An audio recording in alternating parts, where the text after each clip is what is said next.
Hey everybody, thanks for joining me. I've been losing my mind over the past few weeks as I watched people at the highest reaches of the US government throw around this term designated terrorist organization and designated terrorist in a way that shows they clearly don't understand what the hell they're even talking about. When they use that word, they use it to justify having killed illegally 11 people in a boat 1,500 miles from the United States. Even though it was driving away from our military forces, they are apparently unarmed and they were committing what amounts to, at best, low-level drug offenses that are obviously not eligible for the death penalty, without due process and without a trial. They've been using that term to justify a widespread military campaign across the Caribbean without congressional approval, and it looks like they're going to use this term to justify regime change in Venezuela, an absolute basket case of a country in the midst of the worst refugee crisis in the history of the Americas, which will cause a complete societal collapse and human suffering and despair on a scale we've never seen in this hemisphere. Now, it's important we understand what this means, because guess what else? Now we see people in the MAGA movement, influencers, those in the MAGA media ecosystem, saying that liberals and Democrats, including the entire Democratic Party, should be designated as terrorist organizations, playing off of what our government has been doing in misusing this term. So I need to clarify this because it's super important. When you hear that word, you probably think Al Qaeda, Palestinian Islamic Jihad, Hamas, groups that engage in acts of violence and kill a lot of people, flying planes into buildings, car bombs, suicide bombings, things of that nature in pursuit of religious or political ideology. That's actually not what the law says. It's nothing like that. It is a very minimal administrative, like immigration statute that defines who can come into this country. And in fact, did you know that you can be designated as a foreign terrorist or designated terrorist or a foreign designated terrorist organization by committing vandalism in another country, breaking a taillight with a stick, a bottle, or a baseball bat, breaking a window, being a soccer hooligan and pulling over a porta potty. Those all qualify, and I'm going to prove it. We're going to look at the laws. I'm going to make it quick and make it simple, and then I'm going to compare what the law actually provides with how it's being used by those in the MAGA movement, talking heads on TV, and politicians to show you how ridiculous and dangerous this truly is. Because I need to clarify this, it's driving me nuts. So first, the governing statute is 8 U.S.C. 1189. Designation of foreign terrorist organizations. This is what gives Marco Rubio, Secretary of State, the power to designate terrorists and terrorist organizations. And it says, if he finds that under subsection A1B, the organization engages in terrorist activity as defined in 1182, basically they can be so designated. Well, what is section 1182? We'll get to that in a moment. I think more importantly at this juncture is to say, or to visit, what is the effect of a designation? Okay, so you get designated as a terrorist organization. What can they do? Can they kill you extrajudicially with a $100,000 Hellfire missile? No. Can they use any kind of force against you that's not otherwise allowed for under the law? No, they cannot. All they can do is freeze your assets and not even take them away. That's a whole nother level of property deprivation that triggers due process and would require a hearing and notice and all those other things. They can freeze your assets and they can keep you out of the country. That's it. That's all they can do. And it's just an immigration statute.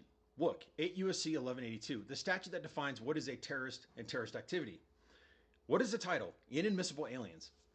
Now, in fact, when we're talking about titles, let's go back to the first one. Designation of foreign terrorist organizations. That's critical because when people have been saying ever since Charlie Kirk's, again, tragic and unfortunate shooting took place, the Democratic Party and liberals should be designated as a terrorist organization. It doesn't actually apply because they're not foreigners. You cannot designate domestic people in the United States. And I'm sorry, Laura Loomer, I know you like to be very hateful, but it's just not going to work. You can't designate transgender people in the United States as a terrorist organization because they're not foreigners. There's no law for it. Getting back to 1182, classes of aliens ineligible for visas or admission. So terrorism is in just a mundane statute that defines who's inadmissible to come into the country? Yeah, they're on the same level as like people who haven't had their vaccines, have a communicable disease, people who've committed low-level crimes in other countries, crimes of moral turpitude. This is what we're talking about. If this was terrorism as you ordinarily think about it, Al Qaeda flying a plane into the World Trade Center on 9/11, it wouldn't be in this set of statutes. And that's why it proves to you, we're going to look at the specific language, but this has been completely misused to justify all kinds of illegal activity by our government. Now, terrorist activities, anyone who's engaged in terrorist activity or incited it, going down the page, this is where we get to the heart of the matter. Terrorist activity defined.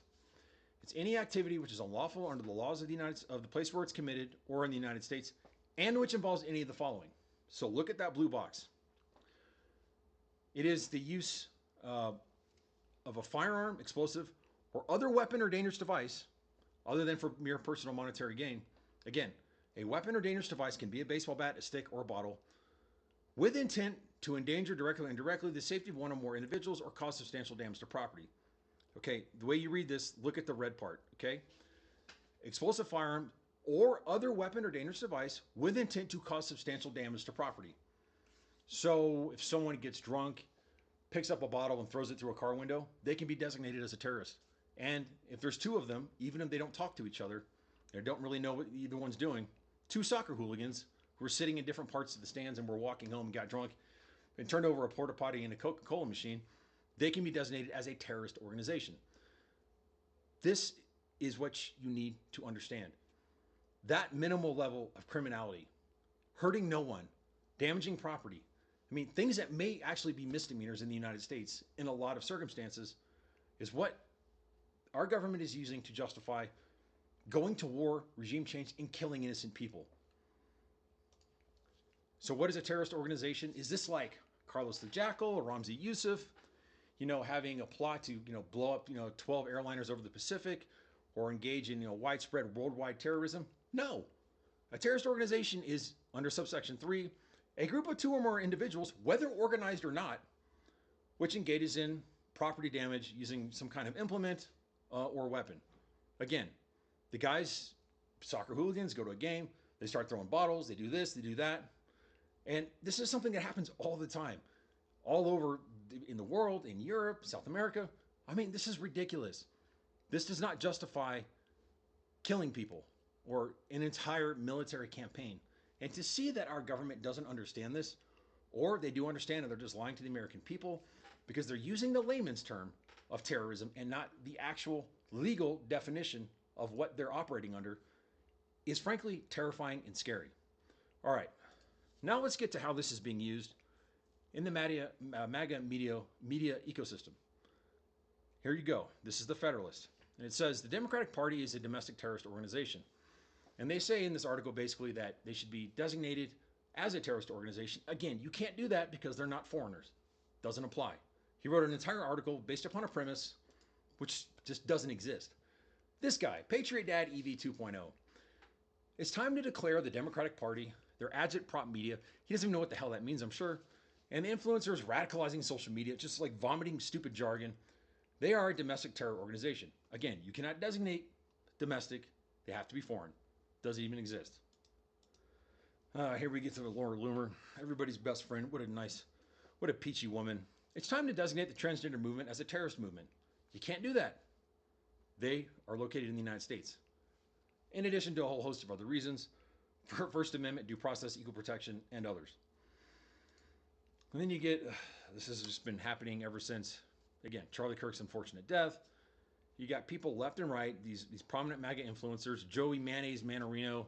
The Democratic Party must be classified as a terrorist organization. It's just all these people, probably half of these posts on here are about doing something that doesn't exist in American law. Then finally, we get to Scott Jennings. And when we get into this, I'm going to stop a couple times to refute some points he makes. I'm just going to say also, it is incredibly frustrating to watch him get up there and lie and say things that have no basis in fact or law, and nobody challenges him. I don't know, Jake Tapper, bro, you make plenty of money. You should be more prepared. It is completely aggravating, ridiculous, terrorist absurd. organizations. Let's get to it. We have to stop thinking of these people like they are just jaywalkers. They're not. In fact, they basically are, one level above jaywalkers. Again, if you pick up a bottle and break a car window in South America, you can be designated as a terrorist organization. He thinks here, and he's going to prove it, that means you can kill these people. They're terrorists. It is insane. If Middle Eastern terrorists were on a boat trying to come into the United States with materials that would kill hundreds of thousands. Again, he's equating, Middle Eastern terrorists like Al-Qaeda bringing in explosives to blow up people and kill them. Is that anything like the drug trade? Absolutely not. When you buy drugs, it's because Americans want those drugs. They create the demand. It's our money.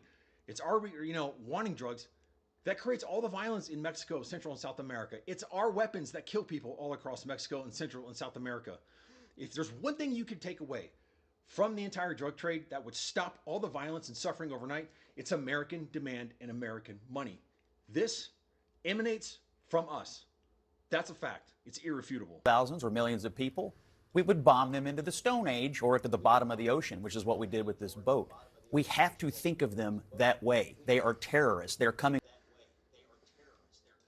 Again, see, they are terrorists. They are terrorists. Okay, they committed a misdemeanor in a foreign country. Now you want to kill them? Where's the justification for that? It doesn't exist. And you know, this is the same thing that you've seen with Pete Hegseth when he's been interviewed again and again. He constantly says, well, they're terrorists and we're protecting America. Protecting America from themselves? You know, when you buy cocaine, heroin, or some other dangerous drug, you know it's dangerous. You're assuming the risk, which means you couldn't even sue that drug dealer for negligence if it has fentanyl in it and you overdose and get sick or die. That's a fact. Even under the liberal standards in tort law of the burden of proof, it's not beyond a reasonable doubt, it's not clear and convincing evidence, it is 51% preponderance of the evidence. You cannot sue a drug dealer because everybody in the world knows that when you buy hard drugs, especially now, that it could have fentanyl in it, and there's cheap drug testing kits that you can buy, probably on Amazon, but you can easily get them. So the point is, they try to say that Americans buying a harmful product, similar to tobacco or alcohol, is somehow the same as flying a plane into a building and killing a bunch of people. And it's an absolute lie, and it is justifying the worst behavior from our government. So, guys, I hope you see this, kind of understand how you've been misled, and that it makes sense. I hope it was illuminating. Please like and subscribe. We'll have more of these as things go along and the government keeps abusing its power, which is inevitable. Take care and have a beautiful night.